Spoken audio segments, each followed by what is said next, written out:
सबसे पहले मेरे तरफ से और आप सबकी ओर से मैं प्रधानमंत्री को जन्मदिन की बहुत बहुत शुभकामनाएं और शुभेच्छाएं देता हूं। और आप सबका आशीर्वाद और ताकत आत्मनिर्भर भारत बनाने की जो संकल्पना है वो पूरी करने के लिए प्रधानमंत्री को आशीर्वाद देंगी और प्रधानमंत्री के नेतृत्व में आत्मनिर्भर भारत होगा, ये विश्वास व्यक्त करता हूं।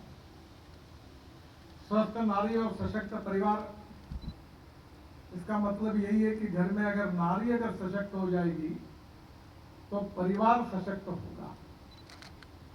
और इसलिए स्वाभाविक रूप से स्वास्थ्य के दृष्टि से हमारी जो नारी शक्ति है उनको विशेष रूप से सभी प्रकार की सुविधाएं प्राप्त होनी चाहिए।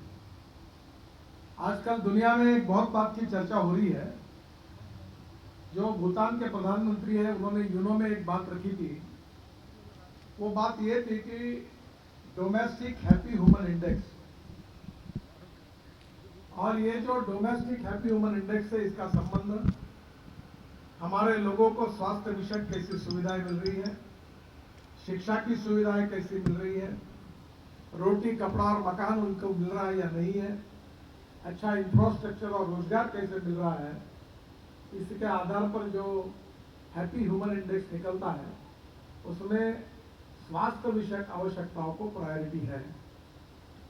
और मुझे बहुत खुशी है कि अनेक योजनाओं के द्वारा हमने देश के गरीब मजदूर और किसानों को भी बहुत अच्छी स्वास्थ्य की सुविधाएं प्राप्त करके दी है।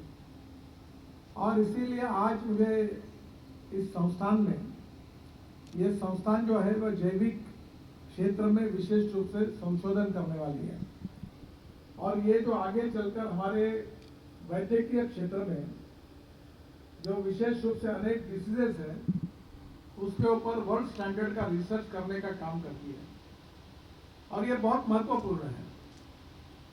बहुत बार एक बात याद रखता हूं कि innovation, entrepreneurship, science, technology, research field and successful practices, we name it as knowledge and conversion of knowledge into wealth हमारा भविष्य है। और स्वास्थ्य विषय विशेष रूप से कैंसर है, हार्ट है, अनेक प्रकार की असाध्य बीमारियां हैं, उससे दूर करने के लिए हमें वैद्य के क्षेत्र में संशोधन की भी आवश्यकता है। मुझे बहुत खुशी है कि ऐसी संस्थान में आज स्वस्थ नारी और सशक्त परिवार इस अभियान की शुरुआत हो रही है। मेरा विश्वास है कि ऐसी संस्थानें ऐसा रिसर्च करेगी कि अभी सभी समाज का जीवन स्वस्थ होगा। स्वाभाविक रूप से हमारे भाई बहनों के साथ साथ समाज के जो गरीब है उनको सब प्रकार की सुविधाएं मिलेगी।